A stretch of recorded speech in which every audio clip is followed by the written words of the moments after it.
नित्यानंद श्री अद्वैत गदाधर श्रीवासादि गौर भक्त वृंद हरे कृष्णा कृष्णा कृष्णा हरे हरे हरे राम राम राम हरे हरे हरे कृष्णा कृष्णा कृष्णा हरे हरे हरे राम राम राम हरे हरे हरे कृष्णा कृष्णा कृष्णा हरे हरे हरे राम राम राम हरे हरे नष्टप्रायेषु अभद्रेषु नित्यं भागवत सेवया भगवती उत्तम श्लोके भक्तिर्भवती नैष्टिकी कृष्णाय वासुदेवाय देवकी नंदनाय च नंदगोपकुमाराय गोविंदाय नमो नमः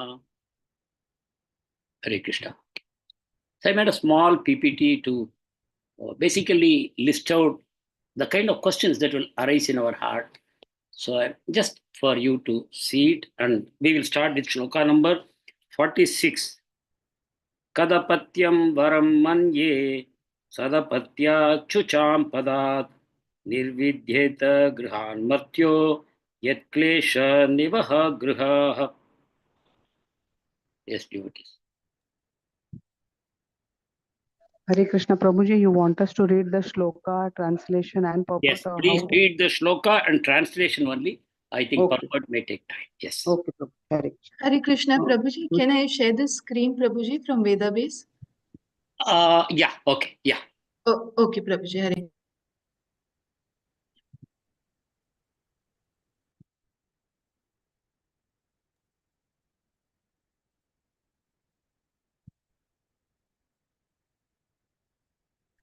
Hare Krishna, Vrishabhanu Mataji, you can read the shloka and Barnali Mataji, the translation. Hare Krishna.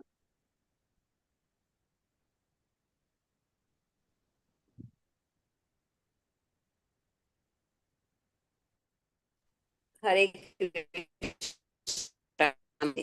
कदपत्यं वरं मन्ये सदपत्याच्युचां पदात् निर्विद्येत् गृहान् यत् क्लेश निवहा गृहाः.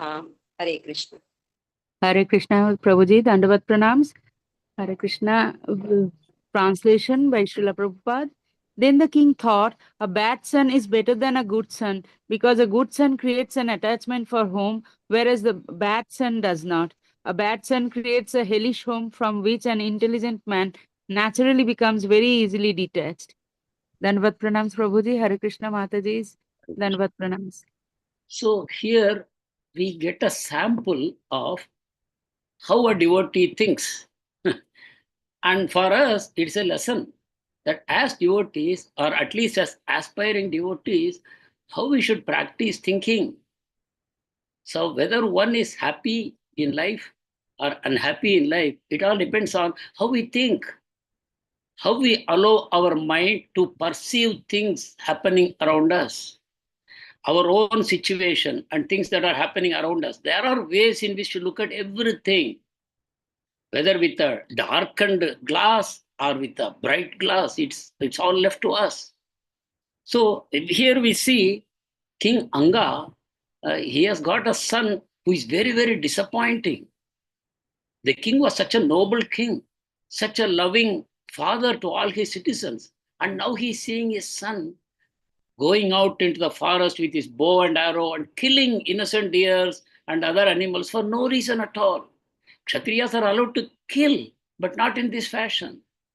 Kshatriyas take these animals and use them in the sacrifice for the Supreme Lord.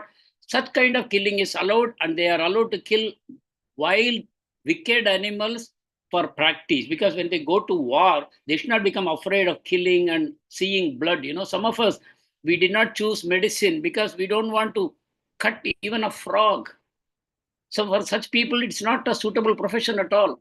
So a Kshatriya has to rule, and Kshatra, he has to face weapons, and he has to see blood in his life. So it is allowed to them, but in a limited level, not as a pleasure.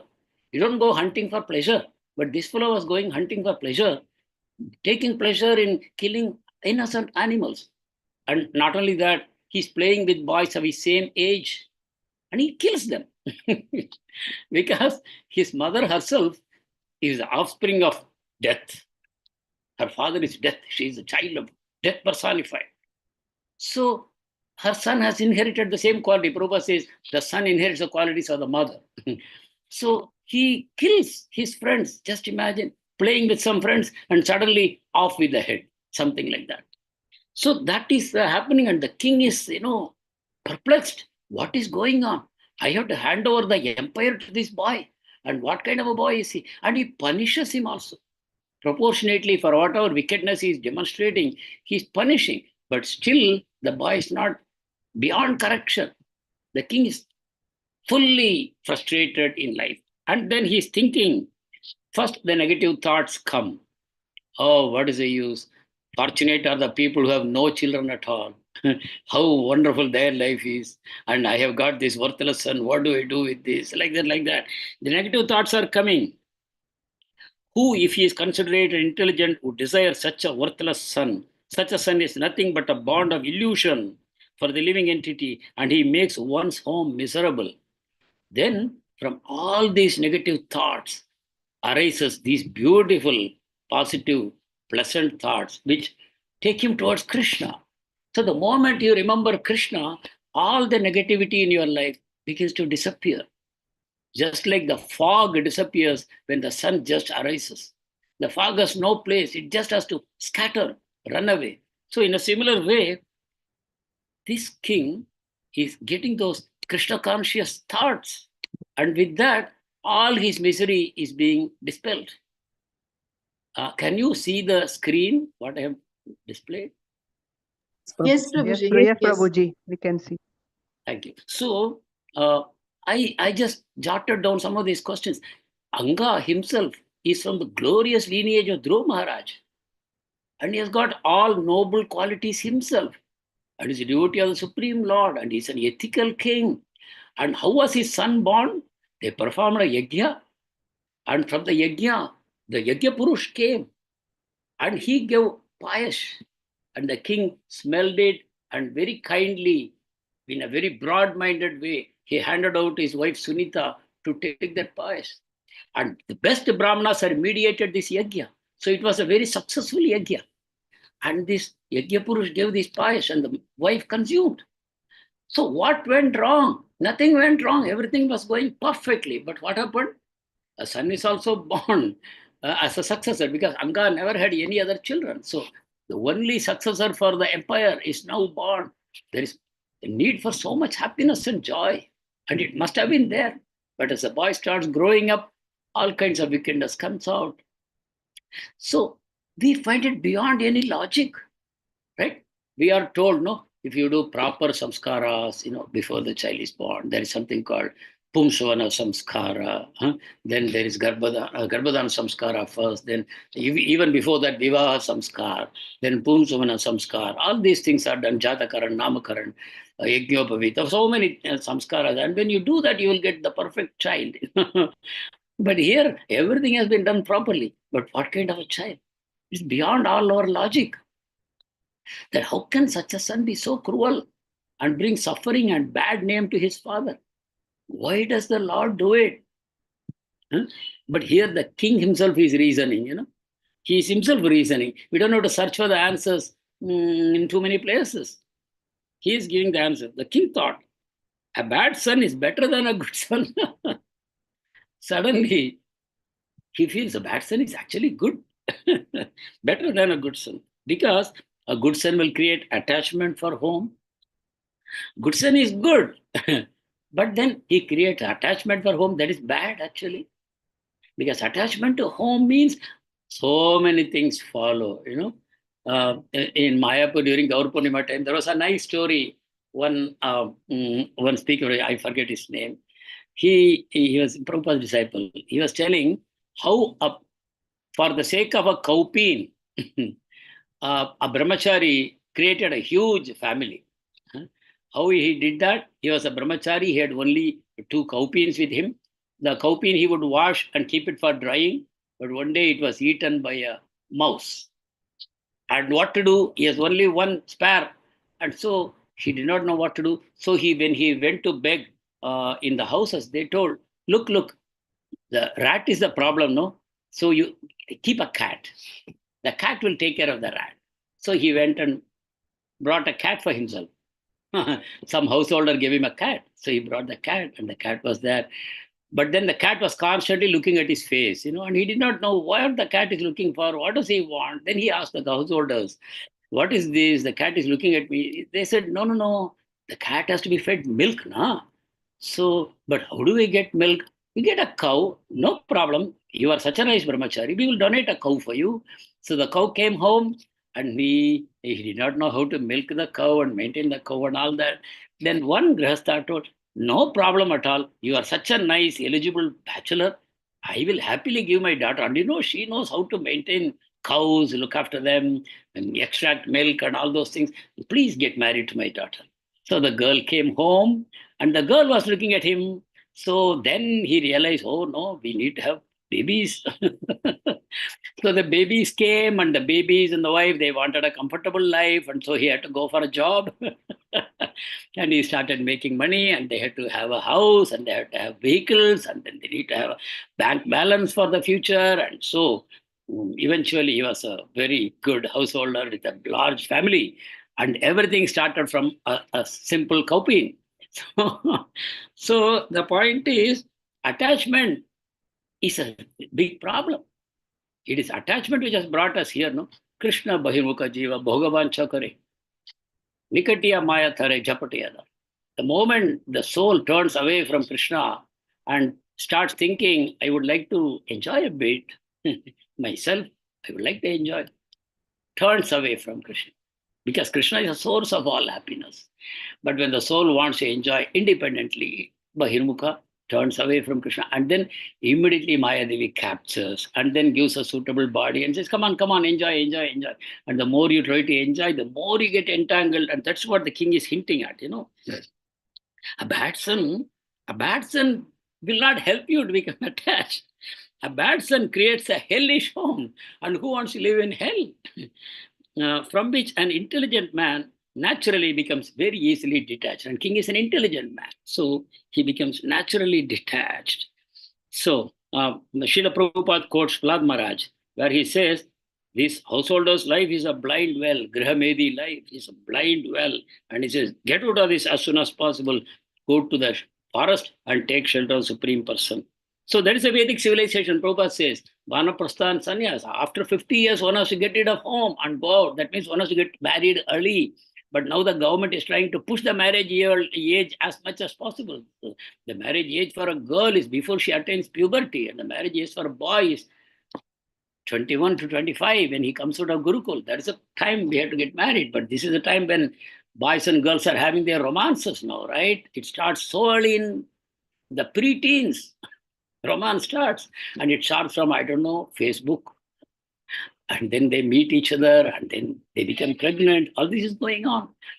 So the system, the Varnashrama system is, a father becomes worried when the girl is nearing her puberty, because by that time she must be married.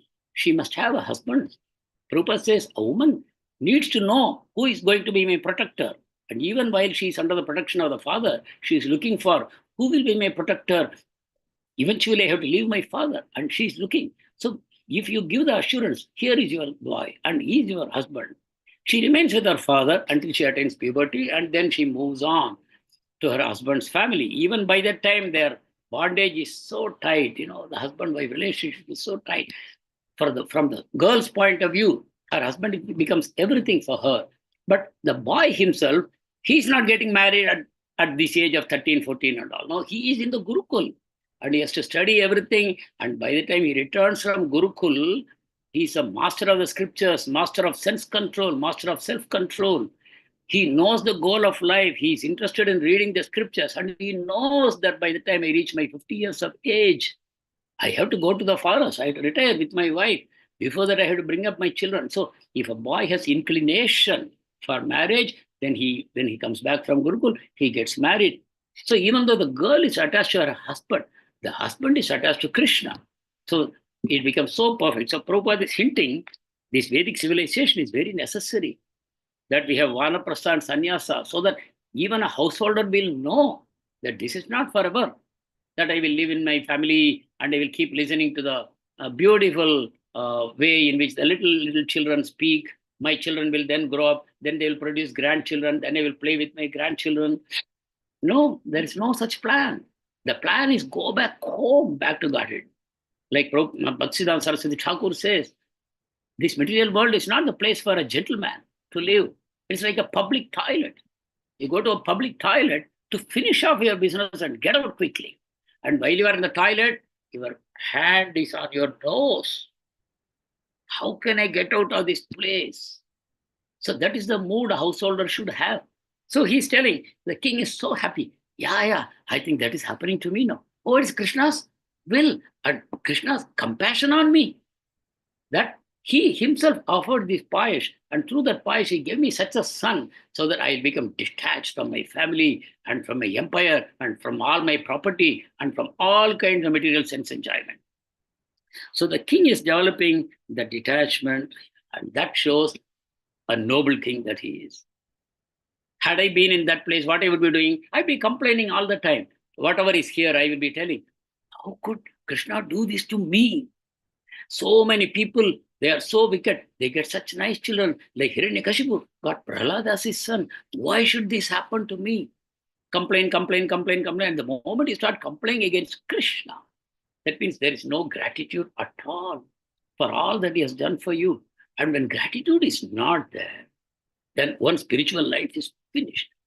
One's spiritual life is built on the platform of gratitude. When we don't have that gratitude, spiritual life itself is finished. That's all. Right? So it is said, a foundation of a building, of any structure, is invisible. It is under the ground. But the structure stands above the ground and it's so beautiful, so strong. People appreciate it for its artistry, how nicely it is done. So many beautiful sculptures and all that. Interiors are so nice, but nobody will appreciate the foundation because nobody sees it. But if foundation is not there, like it happened in Burma only a few days ago, multi-storied building, just like that it collapsed. So the foundation has to be very, very strong. And that foundation is gratitude. And here, the king is expressing that gratitude.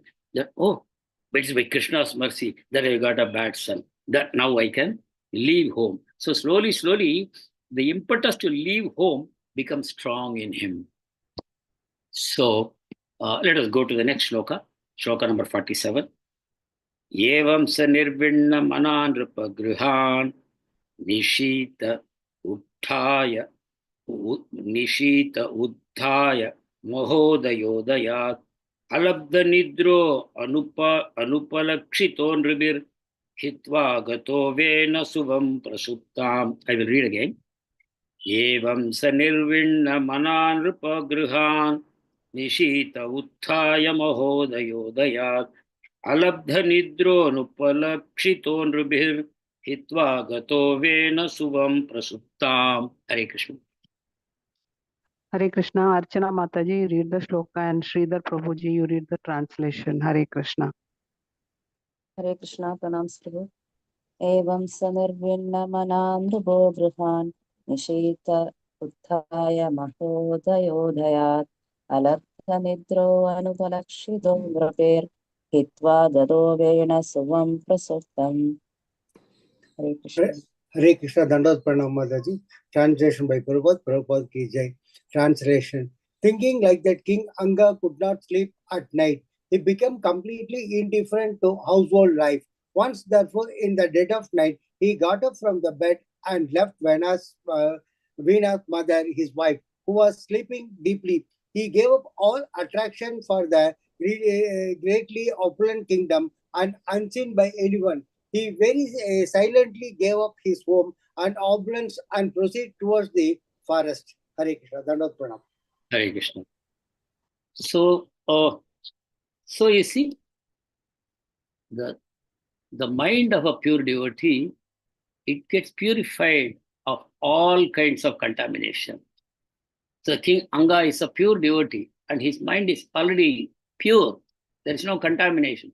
So it does not give room for negative thoughts to subsist. Negative thoughts cannot exist in such a pure mind. There is only positivity. Even the whole world around is negative. Like you see, sometimes in a rose patch, they make nice rose patch. The manure that they put in a rose patch, it really stinks. What kind of manure? I don't know. Maybe dog meat or something like that. So stinky. But then the roses grow up and they smell so beautiful, so fragrant, and so lovely to look at. So, same way, in a devotee's life, you put all negativities there, but they all become manure for it. Best flowers grow from the best manures. So all the suffering in the life of a devotee, it only leads to his greater and greater purification and greater surrender to the Supreme Lord. So here we see King Anga taking more and more the shelter of the Supreme Lord. And so much so that one day he simply left his wife and he just left home. He gave up all attraction for the greatly opulent kingdom. It is so easy to say, it's so very difficult to do, right? So many thoughts will come. Even an ordinary middle class person, as one begins to age, one doesn't know what to do with whatever little we have accumulated, how I will dispose it out, to whom I will give, whether they will use it properly. How can I leave whatever I have, with so much pains I have collected, how can I leave it behind? So these are all thoughts that will keep you away from God.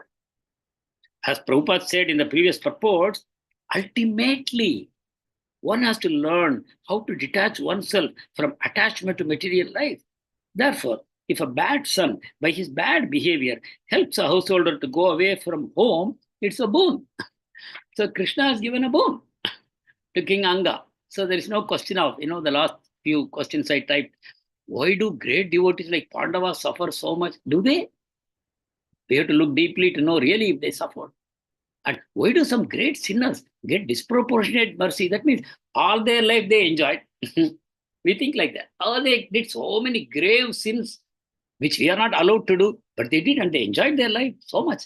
And finally, they get mercy and all their sins are washed up. So why do they get such great mercy? And why do devotees like Pandava, who did nothing wrong in their whole life, why did they suffer? So it looks like destiny or the Supreme Person is whimsical.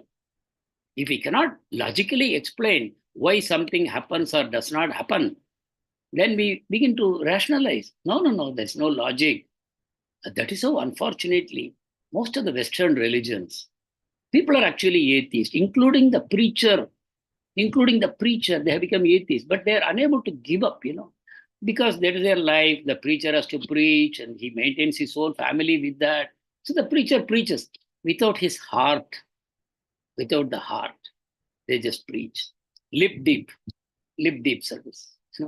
Because they have all become atheists. Why? Because you are not allowed to believe in reincarnation.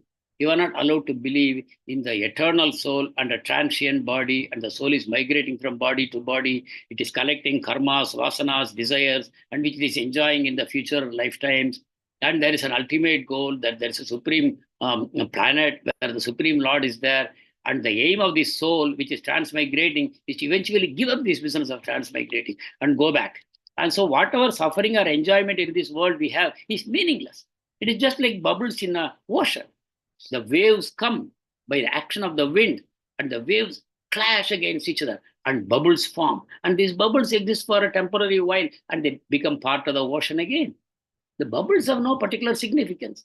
So, and in Canto 2, we saw simply names. Again and again, we see this concept being mentioned in the second canto. Simply a list of names. The forms come from matter by the clashing of waves, by the action of the wind, the kala, the time, and the three modes of material nature, and our own karma. They create waves in the ocean, and bubbles form. And then we give names to these bubbles. Father, mother, children, grandfather, grandchildren, friends, relatives, properties, wealth. They give so many names. They're names. They will eventually dissolve. Srila Prabhupada, when he was just planning to go to US for the first time, he reached Calcutta to board Jaladuta. And he was in the dock, Khidripur dock, I think. And nobody was there. And he said, Oh, I have my family, I have my children, I have my friends, I have my relatives. But they are all simply a vain glory, simply a list of names, nothing. So it is a fact in the life of all of us. Whether our life is seemingly successful or our name is seemingly failure, in either case, it is ultimately we are left with just a list of names. It has absolutely no significance. So when these doubts arise in our mind, I just listed a few points. There must be many more points, but just I listed a few points here, which we will do well to remember always. And if we remember this, our negativity can be wiped off. The negativity can be wiped off by remembering these few things. And these are all from the scripture. These are all coming from the acharyas. They are all unanimous in the points what we have mentioned here. That Supreme Personality, Krishna, is all good. Samaha Sarveshu Bhuteshu is equal to all, and specially kind to his devotees. But even demons, they benefit even when he kills them. They get benefit. So Krishna is all good. So how he can be bad to me only? So simply there is no room for that. Even though my mind may try to bring in so many negativities and simply deny the goodness of Krishna, but it is a fact. It is there in Bhagavad Gita, it is there in Bhagavatam, it is there in every scripture. And all the acharyas confirm that Krishna is equally and kindly disposed to everyone, and especially to devotees, Bhaktavatsa. And secondly, he's all powerful. Okay, he may be good, but is he powerful? This is the problem with all Western religions. I have read so much. They doubt whether God is all good or whether he's all powerful. They say he can be only one of these two things.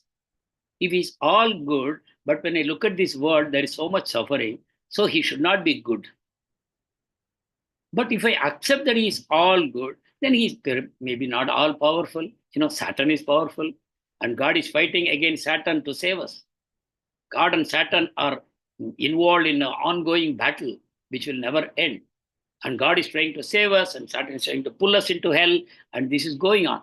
But no, God is all powerful and all good at the same time. Achintya Shakti, this is what we should know. Achintya Shakti means all power. There is no question of asking whether God can make a stone so heavy that he cannot lift. Prabhupada said, yes. Prabhupada said, yes, he will make such a stone and he will also lift it. So Achintya Shakti, we should all believe in this Achintya Shakti, otherwise we are not really devotees. We'll be assailed by doubts all the time. If you want to be a real devotee, believe in Achintya Shakti. And God has Achintya Shakti, all powerful, and he is all good. So whatever is happening in my life is for my good only. There is no question about it. I should learn how to process the events in my life, how I process in my mind. That is what really matters. Now we see how King Anga processed this. He had a son. He grew up. He grew up to be so wicked, and the king could not correct him. Everything was frustration. And then the king is processing this information so beautifully in his mind. It is helping him to get out of home. And Srila Prabhupada writes, oh, it is a boon. Okay, thirdly, God is all-knowing.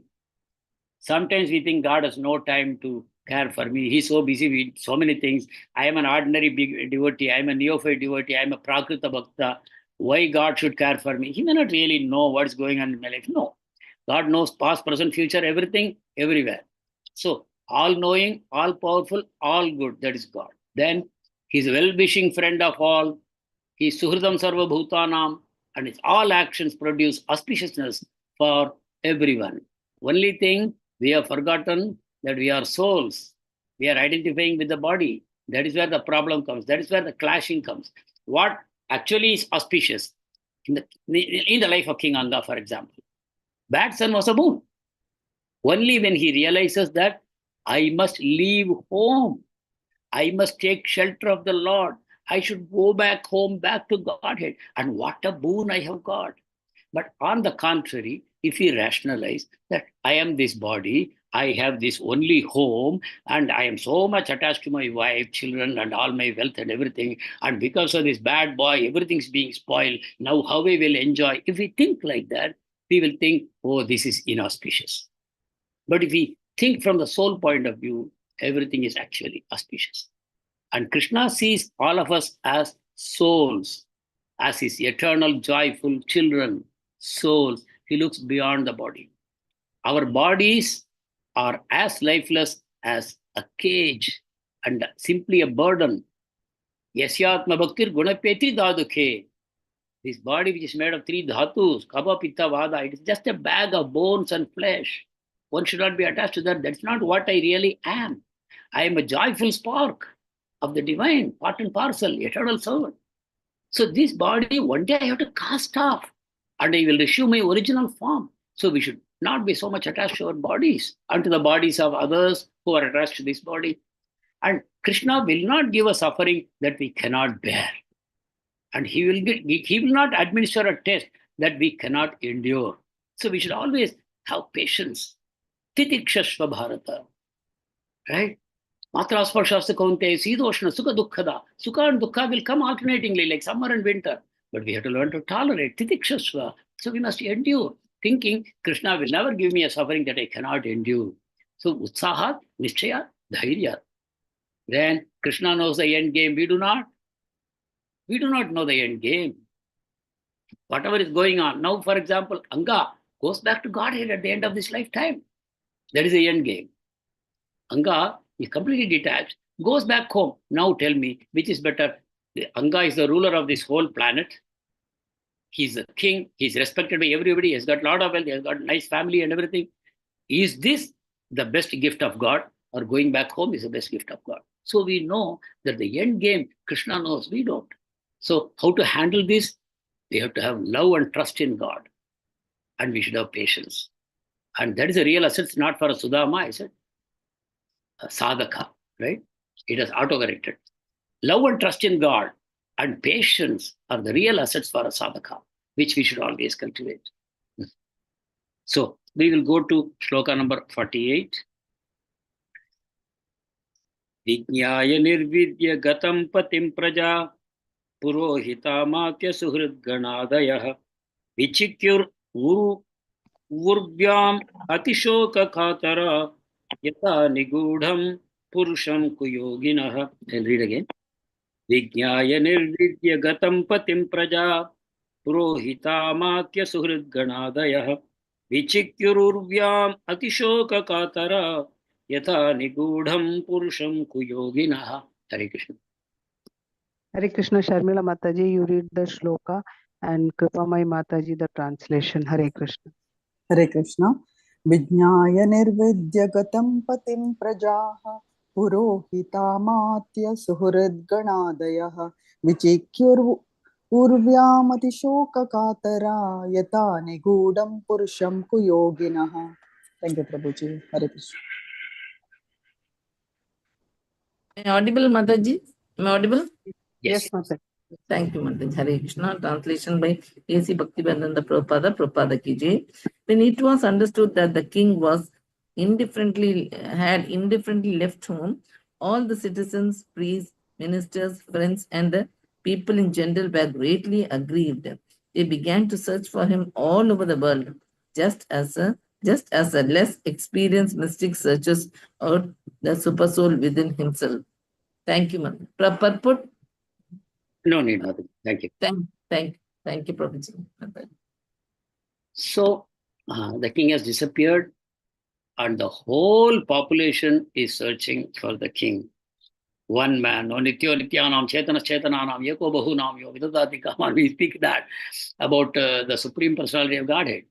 He is the maintainer, protector, and grantor of the desires of every living entity, the Supreme Personality of Godhead. And the king is called Naradeva. He is the representative of God in this material world. And when a king is an ideal king, the whole subjects, they look upon him as father. And now when King Anga is gone, they feel fatherless. They feel orphaned. They are all so desperate and aggrieved, and they are looking for him everywhere. And there's a nice example, a metaphor given that inexperienced mystic, when he looks for the super soul within himself, he doesn't find him. The super soul is situated within every living entity, but the less intelligent mystics cannot reach the point of the impersonal Brahman by mental speculation.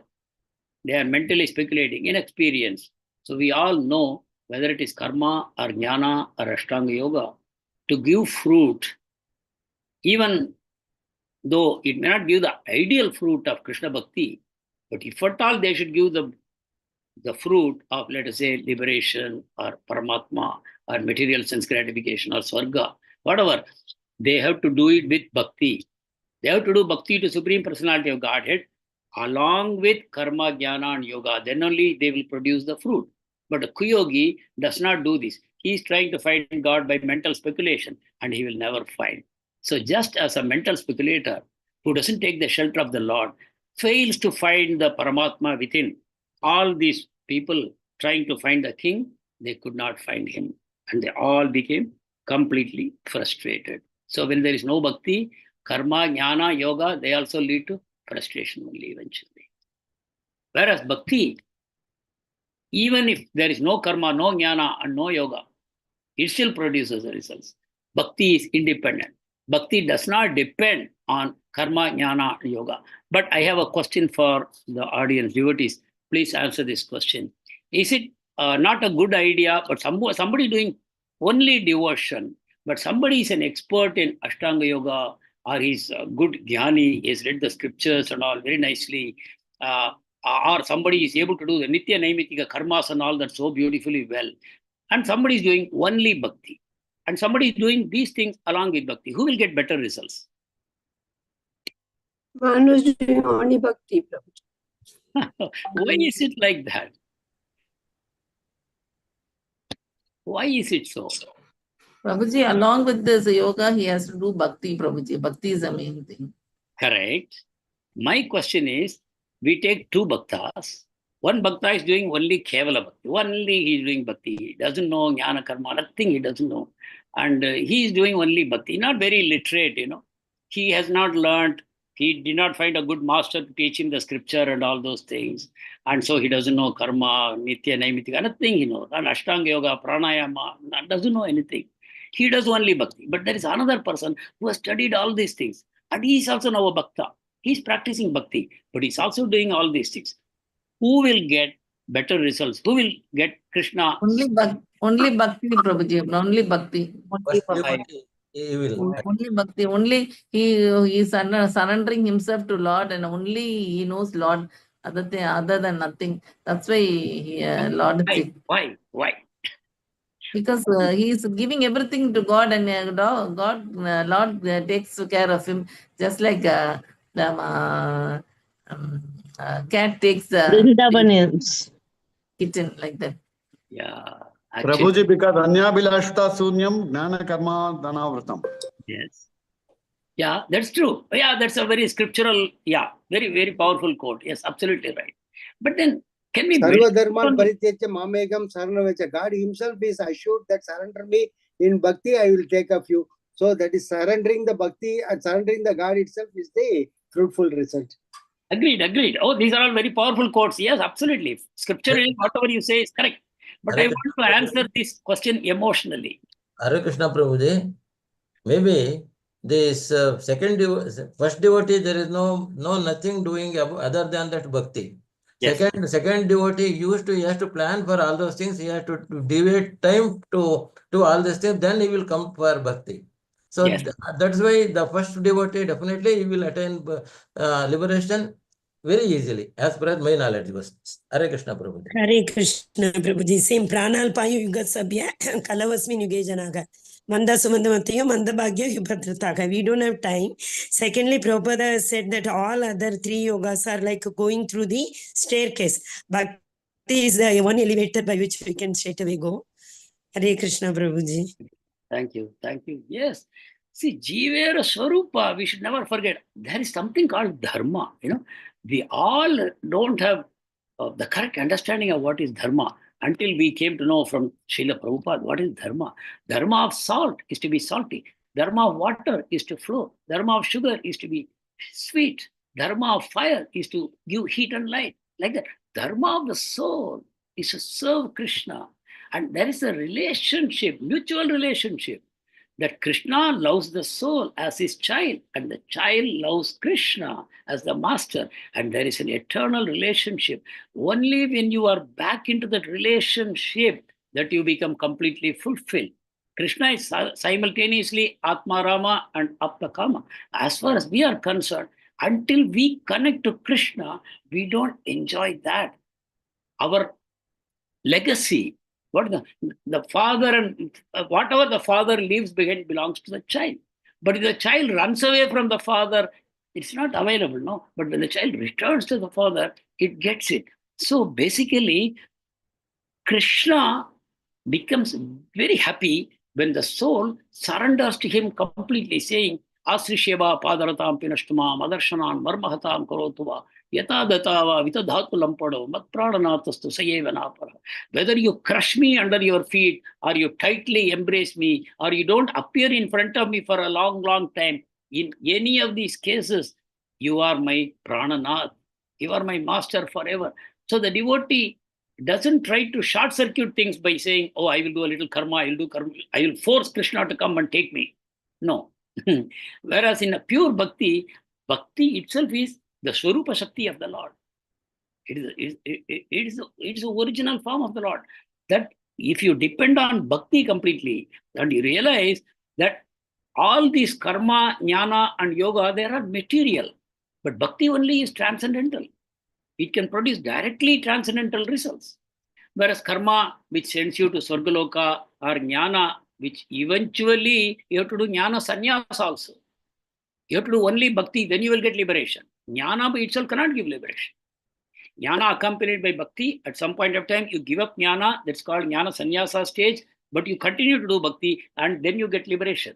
Same way with Ashtanga Yoga also. Unless you focus on the Paramatma within, in that form, then you don't get your siddhis or anything like that. So ideally, any of these other techniques where they have other desires, akama, sarvakama, mokshakama. Only devotees akama. All these other people are sarvakama, mokshakama. So all these people, they take these other techniques which are all material in nature.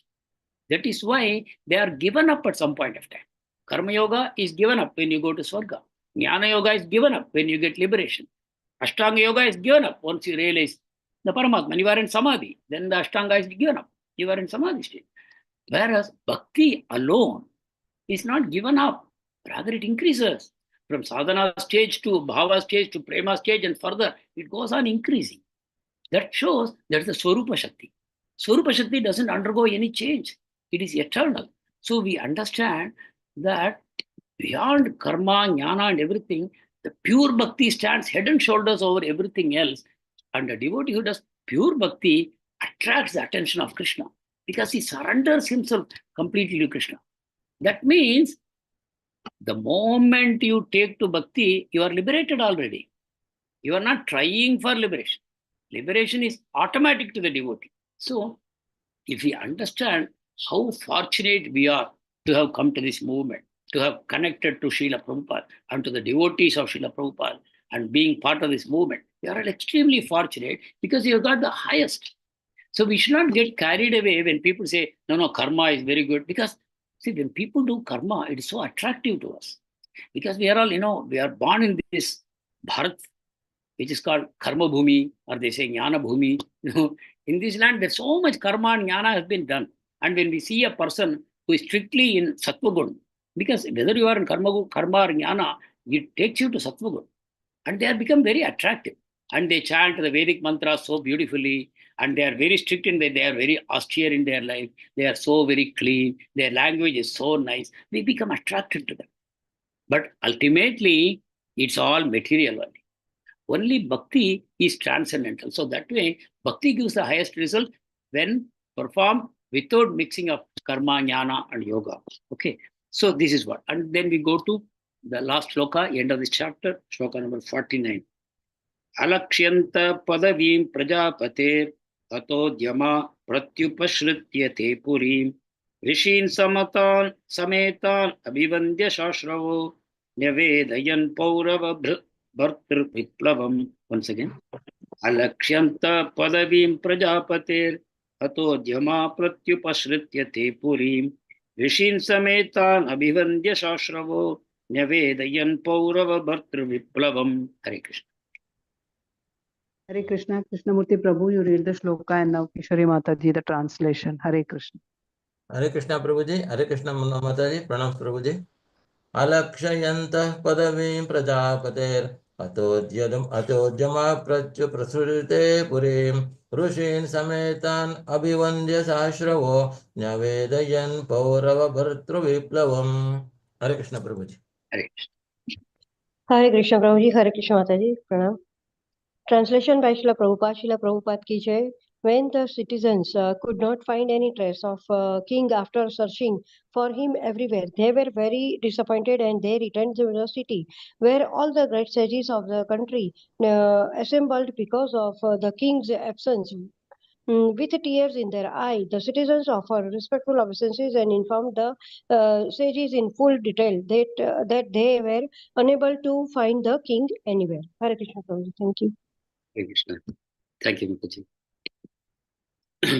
So, ultimately, the citizens could not find the king. The king has disappeared. And so, where is the shelter? Just imagine the situation of the citizens in a democratic country. In a democratic country, we are said to be masters of ourselves. Jana Nayakam. Every citizen is the king. Everyone is the king. So where is the situation? Where is your shelter? There is no shelter. We elect someone among ourselves to be our master. Andayatanda upagiyamana. Blind leading the blind. And they are our masters. And then we have to depend on them. And they ruin us. They exploit us. They torture us. And they are our own representatives. Where do we turn? So, but here, the king is the father for everyone. And they turn to him. And it is said, even if the king is bad, it is better to have a kingdom than any other form of government. Of course, in a Varnashrama system, it is beautiful. So when the citizens, I heard recently that in Nepal, where there was a king until recently, they have done away because of propaganda by communists. This king is exploiting us. Make us your government. We will give you a very wonderful democratic government. So vote for us and get rid of this king. So they got rid of the king. And for almost 20 years, they are trying for various governments. So many governments have come and gone. People are frustrated. They say, bring the king back. There is a lot of protest going on in Nepal. Bring the king back. And of course, Nepal was a Hindu Rashtra, right? The only Hindu kingdom for a long, long time. Even though Varnashrama disappeared, still people are feeling kingship was better than democracy, what we are having today. Anyway, so, but then you see, there is a second level of defense. The king disappeared. But then where do the people go? And where do they go? They go to the great sages of the country. They have all assembled because king is not there. The sages have come. What a beautiful system this Varnashrama. The king is the arms of the society, but the head itself is the sages. But the sages are not even visible. They live outside in the forest. They don't come in because they are not interested in material opulence, prosperity, and name and fame and all that. They simply live there. But the welfare of the people is always in their mind. The sages and rishis, they are always thinking about the welfare of the citizens. Just imagine if you had a few people like that in the leadership positions today, how nice the world will be. The people always think in terms of welfare, not only welfare of the body, mind you, welfare of the soul. When they see all the citizens as souls, not only human citizens, even animal citizens, bird citizens, plant citizens, everything. If they see as souls and they think about their welfare, what a wonderful government we will have. And how nice it will be. Ramarajya is not so very difficult to achieve when you have proper Varnashrama implementation. So they turn to the sages. Oh, the king is gone. And the citizens are standing with tears and offering respectful obeisances. And they inform the sages, oh, sages, we could not find the king anywhere. Please give us a solution now. How amazing. Just to meditate on this, how amazing. We are now clueless about our problems. Clueless. In Bhagavatam, we have, in the 10th canto, we have a situation where one Brahmana goes to the palace of a king in Dwarka, right? And he is laying down the dead body of his newborn child. And he shouting. King Agrasen is completely given to sense gratification. He's not following the dharma properly, and he's a womanizer. So many things. He calls him names, and he calls the same names to Krishna, Balram, and all the people. They are all useless. They are eunuchs. They are not following dharma. Otherwise, how can the child die in the presence of the father? It cannot happen. In Ramarajya, never it happened that a woman became a widow or the father lost a child. Doesn't happen. People die from old age only, not otherwise. Imagine the state of affairs in this country. Will any of our chief ministers accept, oh yeah, I am bad, so that's why you are having this problem? It is not raining properly, or there is flooding or fire or famine. Who will own responsibility for this? So anyway, so they go to the Brahmanas and request them, please give us a solution. What do we do next? And they do give a solution. That will come in the coming chapter, which is so amazing, so amazing. So I wanted to conclude with this. We discussed about how in the life of King Anga, despite doing all the ideal for a human being, he performed his duties as a king. He was a pure devotee of the Lord. He came in such a wonderful heritage, but still, why a bad son was born to him? So I just jotted down a few lessons that we learned from this. Our vision means vision of a sadhaka who is not yet completely purified. We are contaminated. Our consciousness is still contaminated. So we see very externally. We don't have Unmukha, Krishna Unmukha. We don't have. We are Bahirmukha. So we see everything externally. And then because it's a limited vision, we are seeing through a keyhole. Because this body is just a keyhole. I had so many births before. I have so many more births coming. And this one body is just a keyhole view. I am seeing everything from the perspective of this one life. Neither from past lives, nor from future lives, nor from my ideal destination. No, I'm just seeing from this one body and say, oh, this is such a bad thing that has happened. And I start lamenting. So our vision is external and always limited. We should know this. Whereas Krishna sees the big picture. When we see the big picture here, very nicely King Anga realized, my business is to go back home, back to God. And for that reason, I must become detached from my family, from my kingdom, from all my material attachments. So when he saw the big picture, he no longer had any complaint. He was very happy. So when I develop these doubts during any adversity in my life, then I should realize that I have lack of faith in Krishna. I am lacking faith in the scriptures. I am lacking faith in the acharyas, because they all say Krishna is my well-wishing friend. So how can such a doubt even arise in my mind that something that happened in my life is bad? No, it should not have happened. Somewhere some mistake has happened. Otherwise this would not have come. Not like that. And even sometimes, we analyze the character of Lord Ram and Lord Krishna also. We'll criticize them. Why did he do this? Why he did not do this? Why he banished Sita to the forest? And like that. So we have such poor faith, like Jesus Christ will always, when he calls his disciples, he'll say, ye men of little faith. He will always say, ye men of little faith. If you have faith the size of a mustard seed, Jesus Christ will say, if you have faith the size of a mustard seed, if you command the mountain to fall into the ocean, it will follow. The mountain to fall into the ocean, if you order, it will obey you.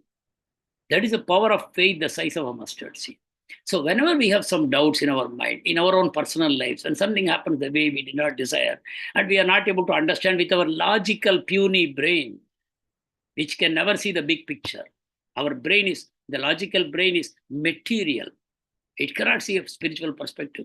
So we have to only realize that if I am assailed by doubts during suffering, I should know I am lacking faith. I should increase my faith. So what should I do? We must strengthen our sadhana. We must strengthen our good association. And we must pray to the Supreme Lord. And there is always help available. It is never a hopeless situation. Like for these citizens, they now turn to the sages who are Tattva Darshinaha. And when they turn to them, the help will automatically come. So that way we should remain fully convinced that if I do my sadhana properly, if I chant my rounds attentively and with feeling to the Supreme Lord to engage me in His service, then the solutions will come. And in any situation, we should always put ourselves in good association and keep away from bad association. Thank you very much. Hare Krishna. Any questions?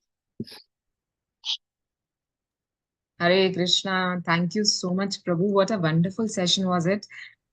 So many things to learn from Maharaj Anga's life, especially the last period of his life. So very nice, Prabhu. Is there any question?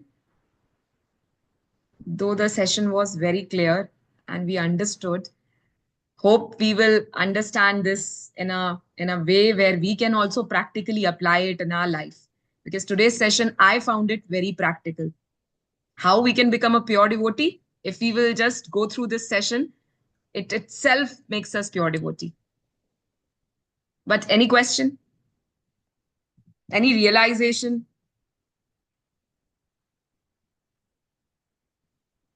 Hare Krishna Mataji, Hare Krishna Prabhuji.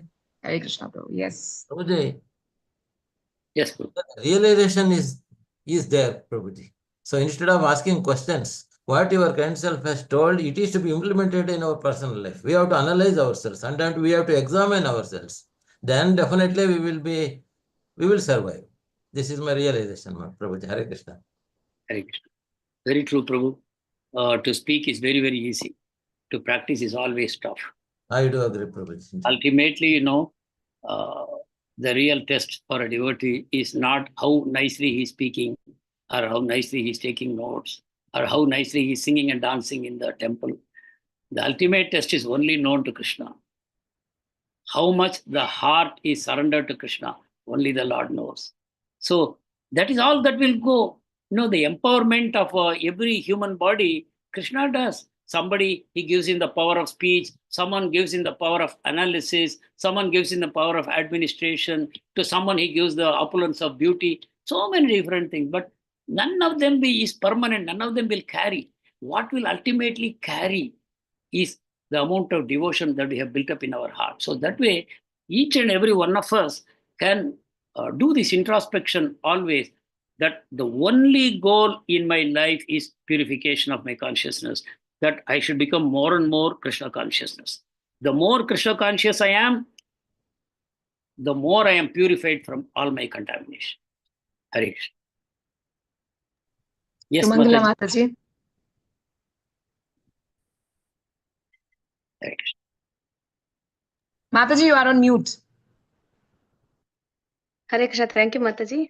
Prabhuji, Panchang Pranams, Prabhuji. First of all, I just want to take this opportunity to offer my gratitude to my Shiksha Guru on this special day, because I have got Diksha from Guru Maharaj, Jai Patak Swami Maharaj, and it is all by the mercy of my Shiksha Guru, who is sitting in front of me now. And I am sure that Prabhu will be very, very happy and for all of us, because with his mercy we have reached this milestone in bhakti. And I seek his blessings in the wonderful association of Madheka Bandhu Matsang in Shrimad Bhagavatam and wonderful Matajis and Prabhujis. Today I'm feeling very, very grateful to this parampara. I just desired that day itself when Sunita Mataji took Diksha, I just said, Prabhuji, that I have planted a small seed, but I didn't know it is the mercy of Krishna, like a huge waterfall flowing down. I just desired, and I just want to share. We just have to have that desire, and it is only the mercy that flows down. And I'm so thankful to all the Matajis, Prabhujis, and my Shiksha Guru forever. Grateful to you, Prabhuji. Thank you so much. And to my Guru Maharaj, it is a blessing of my Guru Maharaj that my Shiksha Guru has come to the class in Shrimad Bhagavatam today. I feel extremely blessed.